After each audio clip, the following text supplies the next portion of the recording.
O mundo esquecido. A galáxia já havia decidido há muito tempo quanto valia a humanidade. Não muito. 300 anos se passaram desde que a primeira nave espacial profunda da Terra, a Tenacity, desapareceu além dos limites do espaço mapeado. A missão tinha sido ambiciosa, talvez ambiciosa demais para uma espécie que ainda estava aprendendo a andar entre as estrelas. Quando o sinal da nave desapareceu no vazio, a reação da galáxia foi rápida e previsível. Espere, primitivo. Irresponsável. As coligações alienígenas que governam os sistemas conhecidos ofereceram as suas condolências com um desprezo velado. O assento da humanidade no Conselho Galáctico, já provisório, foi silenciosamente reduzido ao estatuto de observador. Os acordos comerciais tornaram-se contratos de extração. Os PACS de defesa tornaram-se tratados de ocupação. Dentro de uma geração, a Terra não era mais um mundo soberano. Era uma zona de recursos, administrada pela hegemonia avara e policiada pelas suas espécies clientes. Os humanos aprenderam a viver pequenos. Eles trabalharam nas refinarias orbitais. Eles mantiveram as estações de trânsito. Eles mantiveram a cabeça baixa e as reclamações silenciosas. A rebelião foi tentada 2 vezes nos primeiros anos. Em ambas as vezes, os navios de guerra VAR apareceram em órbita em questão de horas, com suas armas apontadas não para alvos militares, mas para cidades. A mensagem foi clara: você existe porque nós permitimos. E assim a humanidade sobreviveu. Não prosperou. Sobreviveu. Na extensa megacidade de Nova Genebra, sob céus repletos de naves de transporte alienígenas, as pessoas viviam as suas vidas com a praticada invisibilidade dos ocupados.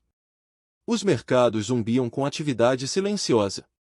As crianças aprenderam história e editaram cuidadosamente livros didáticos. E todos os anos, no aniversário do desaparecimento do Tenacity, algumas dezenas de pessoas reuniam-se no antigo memorial de lançamento para deixar flores e sussurrar os nomes dos perdidos. A maioria parou de vir décadas atrás. No dia em que tudo mudou, o comandante Eliso Coro estava no deck de observação da estação do Conselho, observando a rotação da Terra abaixo. Ela havia sido convocada para outra reunião sem sentido, alguma nova regulamentação VAR sobre cotas agrícolas ou direitos minerais. Não importava. Os regulamentos sempre significaram a mesma coisa, menos para a Terra, mais para eles. Ela tinha 53 anos. Ela passou toda a sua carreira no que restava do corpo diplomático da Terra, traduzindo demandas alienígenas em uma linguagem que seu povo pudesse tolerar. Foi um trabalho exaustivo, um trabalho de esmagar a alma. Mas alguém tinha que fazer isso. A porta se abriu atrás dela. Ela não se virou. Comandante Coro. A voz pertencia a Vren, o administrador VAR designado para o setor da Terra. Seu tom carregava a indiferença particular de alguém que se dirige a uma espécie subordinada. Os horários das homenagens exigem a sua assinatura. Estou ciente. Então por que o atraso? Elise finalmente se virou. Vren estava na porta, seu exoesqueleto segmentado brilhando sob as luzes da estação, seus 4 olhos fixos nela com paciente desdém. Atrás dele, 2 executores de cash assomavam, suas mãos com garras apoiadas em bastões atordoados. Eu queria ver meu planeta mais uma vez antes de assinar outro pedaço dele, disse Elise calmamente. As mandíbulas de Vren estalaram, o equivalente VAR a uma risada desdenhosa. Sentimento. Quão humano. Antes que Elise pudesse responder, os alarmes da estação dispararam. O som era ensurdecedor, um lamento em cascata que ecoava por todos os corredores. Luzes vermelhas de emergência inundaram o deck de observação. Os olhos de Vren se arregalaram e seu comunicador foi quebrado. Os executores de cash imediatamente se moveram para posições defensivas, com armas em punho. O que é isso? Vren exigiu, seu tradutor lutando para acompanhar seus cliques rápidos. Isso é um ataque? O coração de Elise bateu forte. Ela se virou para a janela de observação e congelou. O espaço estava rasgando. Não foi uma explosão. Não era um buraco de minhoca. Era algo completamente diferente, uma fratura na própria realidade, espalhando-se como rachaduras no gelo negro. Luzes derramavam-se da ferida, não a luz das estrelas, mas algo mais antigo, mais estranho, cores que não deveriam existir, dobradas umas nas outras. Da lágrima, algo emergiu.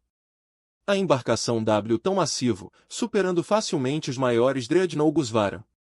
Mas não foi construído como qualquer navio que Elise já tinha visto. Seu casco parecia mudar e fluir, as superfícies ondulando como metal líquido, uma geometria que machucava olhar diretamente. Símbolos brilhavam ao longo de seus flancos, não pintados, mas escritos na estrutura do próprio navio, pulsando com um significado que ultrapassava a linguagem e ficava gravado diretamente na mente. E então, cortando todos os canais, todas as frequências, todas as telas da estação, veio o sinal. O sinal humano.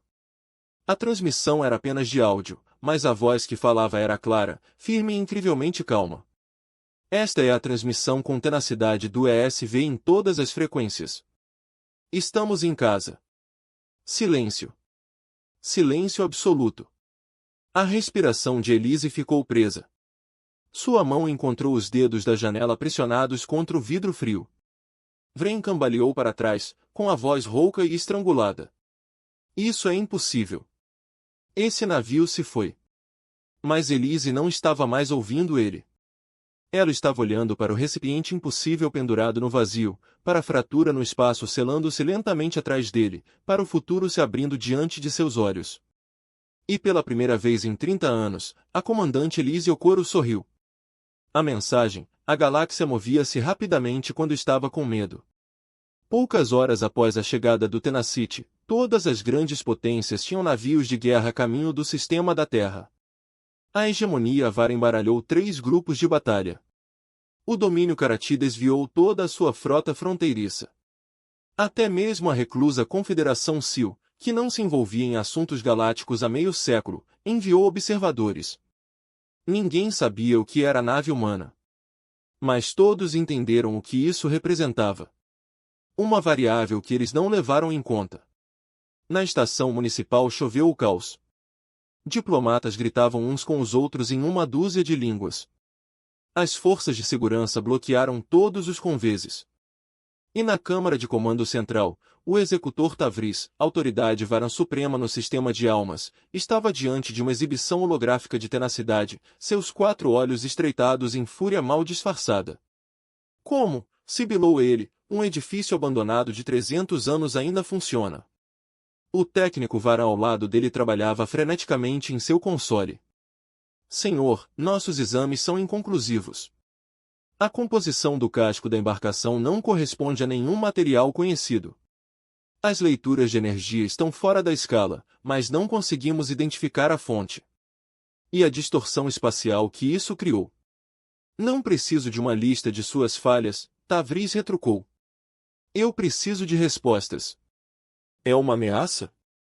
Desconhecido, senhor. Então divulgue. Do outro lado da câmara, Elise estava entre o punhado de diplomatas humanos que foram convocados às pressas. Nenhum deles falou. Eles simplesmente observaram o holograma, observaram sua nave impossível suspensa no vazio como uma promessa concretizada. Ao lado dela, o embaixador Tin aproximou-se. Você acha que são realmente eles? Eu ouvi a transmissão, Elise murmurou. Igual a você. 300 anos Eliseu. Ninguém sobrevive 300 anos no espaço profundo. Ninguém abre um buraco na realidade também, ela respondeu suavemente. Mas nós apenas assistimos isso acontecer. Antes que Tim pudesse responder, a tenacidade foi transmitida novamente. Desta vez a mensagem era um áudio. Era holográfico visual preenchendo todas as telas da câmara de comando. A imagem se transformou em uma mulher, claramente humana, mas algo nela era diferente. Seus olhos tinham profundidades que pareciam inadequadas para a anatomia humana, as cores mudando como óleo na água. Quando ela falou, sua voz ressoou não apenas nos alto-falantes, mas no próprio ar, através dos ossos e do sangue. Sou a capitã Amar Okafor, comandante do ESV Tenacity, disse ela. Sua expressão era calma, quase serena. Partimos da Terra há 3 séculos para explorar além do espaço conhecido. Conseguimos. As mandíbulas de Tavris estalaram rapidamente. Isso é um truque. Algum tipo de insurgência humana usando o silêncio roubado. A capitã Okafor disse que, embora não estivesse se dirigindo a ele, não poderia tê-lo ouvido. No entanto, seu timing foi perfeito. Não voltamos em busca de conflito. Regressamos porque a Terra é a nossa casa e já estivemos fora durante bastante tempo. O holograma mudou atrás de Okafor no interior da tenacidade e tornou-se visível. Vastas câmaras cheias de tecnologia que parecia crescer à medida que era construída, orgânica e mecânica fundidas em algo novo. E pessoas. Centenas de pessoas, todas humanas, todas assistindo à transmissão com a mesma estranha profundidade nos olhos. Para onde viajamos, Okafor continuou. O tempo não se move como aqui. O espaço não se comporta como você o entende. Passamos a vida inteira aprendendo, nos adaptando, nos tornando algo mais do que éramos. Não através da conquista. Não através da dominação. Através da compreensão. Outra mudança. O holograma agora exibia a Terra, bela, frágil, cercada por plataformas orbitais e naves de patrulha com insígnias de Varen. A voz de Okafor endureceu. Voltamos e encontramos nosso mundo diminuído. Nosso povo subjugado. Nosso futuro foi vendido para aqueles que medem o valor pela submissão. Tavris foi em direção ao console de comunicação. Desligue isso. Bloqueou-o. As luzes na câmara de comando piscaram. Cada console morreu simultaneamente e depois foi reiniciado com novas telas, fluxos de dados complexos demais para serem analisados, equações que se reescreveram, esquemas de tecnologias que os engenheiros de Varen não conseguiam compreender. O holograma do Capitão Okafor permaneceu perfeitamente estável. Você não pode bloquear o que existe fora da sua compreensão da comunicação, ela disse simplesmente. Esta mensagem será ouvida. Elise sentiu algo mudar em seu peito. Esperança, sim, mas também medo. O que quer que tenha acontecido com a tenacidade lá fora, no escuro, o que quer que sua tripulação tenha se tornado, eles não eram mais simplesmente humanos. Eles eram algo novo. E eles estavam com raiva. Não emitimos ultimatos, disse Okafor. Nós não ameaçamos. Nós simplesmente informamos vocês sobre uma nova realidade. A Terra não é mais seu recurso. Seu povo não é mais seu súdito. Voltamos e não iremos embora novamente. O holograma focava diretamente onde Tavris estava, embora o ângulo da câmera não fizesse sentido físico. Você pode tentar nos destruir. Você pode tentar negociar. Você pode tentar ignorar esta mensagem e continuar como antes. Sua expressão não mudou, mas suas palavras carregavam certeza absoluta. Nenhuma dessas opções produzirá o resultado que você deseja. A transmissão terminou. O silêncio caiu sobre a câmara de comando como uma onda. Tavris ficou paralisado, seu exoesqueleto tremendo com uma raiva mal controlada. Ao seu redor, diplomatas e oficiais alienígenas olhavam para telas em branco, processando o que acabavam de testemunhar. Elise olhou para Shen. As mãos dos embaixadores mais velhos tremiam. O que eles descobriram lá? Shen sussurrou. Elise voltou-se para a janela, onde a tenacidade pairava no espaço, sua geometria impossível refletindo a luz das estrelas em cores que não tinham nome. Eu não sei, ela disse calmamente. Mas acho que estamos prestes a descobrir. Lá fora, no vazio, a tenacidade começou a se mover. Não com propulsores ou motores, mas com alguma outra coisa. O próprio espaço parecia ceder à sua volta, a realidade curvando-se para acomodar a sua passagem. Estava indo em direção à Terra e ninguém conseguia detê-lo. Na descida, a frota Vara moveu-se para interceptar. 12 dreadnougos, cada um com 1 quilômetro de liga endurecida e armamento de plasma, organizaram-se em uma formação de bloqueio entre o Tenacity e a Terra. O executor Tavris assistia da câmara de comando da estação do Conselho, seus dedos segmentados tamborilando no console. Todas as embarcações, ele transmitiu. Armas quentes. Se esse navio cruzar o perímetro designado, você está autorizado a atirar. Os comandantes da frota reconheceram. Do outro lado da tela holográfica, as soluções de direcionamento se fixaram na tenacidade. Poder de fogo suficiente para quebrar uma lua focada em um único alvo. Elise estava no fundo da câmara, com o coração e a garganta. Ao seu redor, os outros diplomatas humanos observavam num silêncio horrorizado.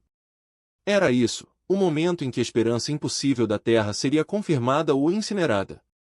A tenacidade continuou a aproximar-se, sem pressa, serena. Senhor, informou um dos técnicos de Vara, a embarcação não está respondendo ao granizo. Sem manobras evasivas. Não, nós imediatamente carregando. Então seus tolos, Tavris murmurou. Atire quando estiver pronto. Senhor, talvez devêssemos. Fogo. A frota se abriu. Raios de plasma gritavam através do vazio, lanças brilhantes de matéria superaquecida que poderiam vaporizar navios com 3 vezes o tamanho do Tenacity. Enxames de mísseis seguiram centenas de ogivas que deixavam rastros de fogo. A barragem foi avassaladora, absolutamente inevitável. Elise fechou os olhos. E então ela ouviu a voz do técnico confusa e assustada. Senhor, impacto em 321? Nada. Os olhos de Elise se abriram. Na tela, as armas simplesmente pararam. Não explodiu, não foi interceptado, parou. Raios de plasma ficaram congelados no espaço como insetos em âmbar. Os mísseis flutuavam, os motores desligados e as ogivas inertes. Em torno da tenacidade, a realidade tornou-se outra coisa, em algum lugar as leis da física eram negociáveis.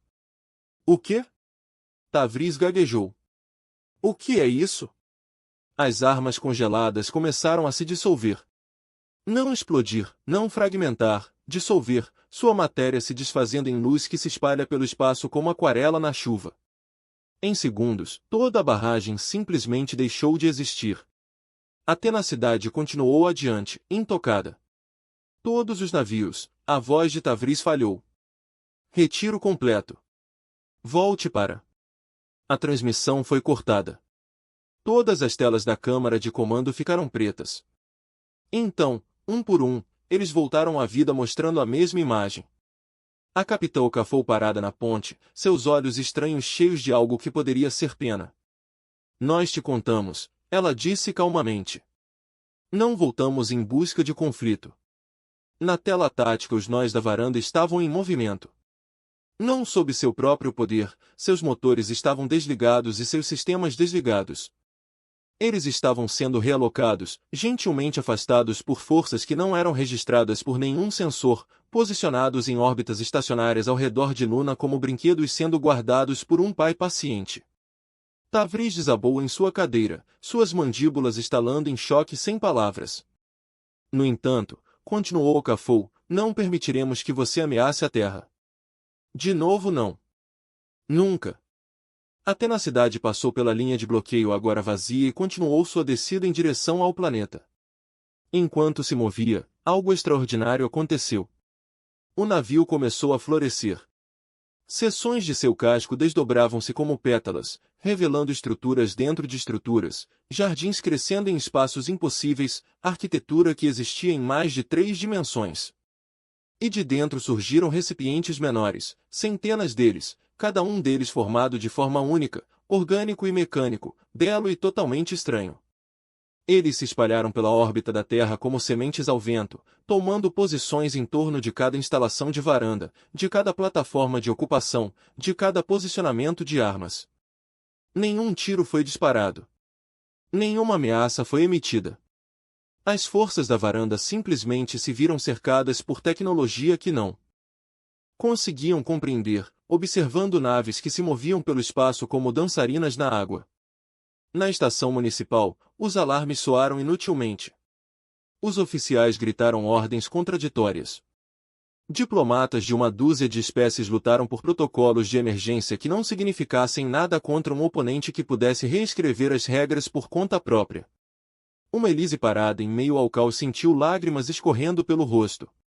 A tenacidade desceu em direção à terra. Ao entrar na atmosfera superior, não queimou.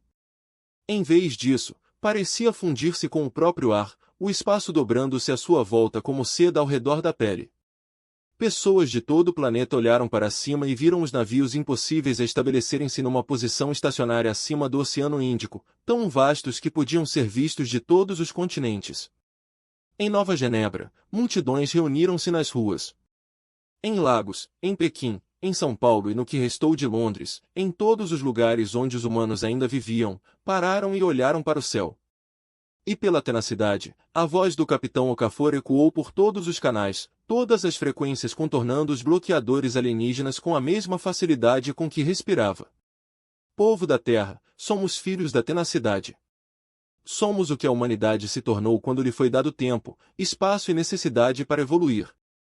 Aprendemos a ler a linguagem escrita na estrutura de a própria realidade. Aprendemos a percorrer dimensões que seus ocupantes não sabem que existem. Aprendemos que o poder não se toma, se entende. Na estação do conselho, Tavri olhou para a imagem de Okafor, com todo o corpo tremendo. Voltamos para vocês agora, continuou ela, não como salvadores, mas como família. Não oferecemos liberdade, a liberdade não cabe a nós dar. É sua reivindicação. Mas oferecemos conhecimento, parceria, proteção. O ângulo da câmera mudou, mostrando a Terra em órbita, bela e frágil e cercada pela frota dispersa de naves humanas. A galáxia nos rotulou de fracos, disse Okafor. Deixe-os manter essa crença se isso os conforta. Sabemos a verdade, os humanos não conquistam as estrelas pela força. Nós os remodelamos através da compreensão, da adaptação, da recusa em aceitar que qualquer coisa, é impossível. Seus olhos parecem olhar diretamente para cada pessoa que assiste simultaneamente. A era da ocupação acabou. Não porque destruímos os seus opressores, mas porque tornamos o seu domínio irrelevante. Eles podem permanecer em nosso sistema se desejarem aprender. Eles podem negociar conosco como iguais. Eles podem até se autodenominar nossos vizinhos. O menor sorriso cruzou seu rosto. Mas eles nunca mais se autodenominarão nossos mestres. A transmissão terminou. Na estação do conselho, no silêncio repentino, Elise ouviu o embaixador Shen rir. Um som de vidro quebrado e pura alegria misturados. Por toda a terra, as pessoas choravam, aplaudiam e abraçavam estranhos nas ruas. E acima de todos eles, a tenacidade pairava no céu como um segundo sol, impossível, inegável e caseiro. Na câmara de comando, Tavris finalmente encontrou a voz. O que fazemos? Ninguém lhe respondeu. Porque pela primeira vez em 300 anos, a questão não era o que a galáxia permitiria à humanidade fazer. Era o que a humanidade escolheria se tornar.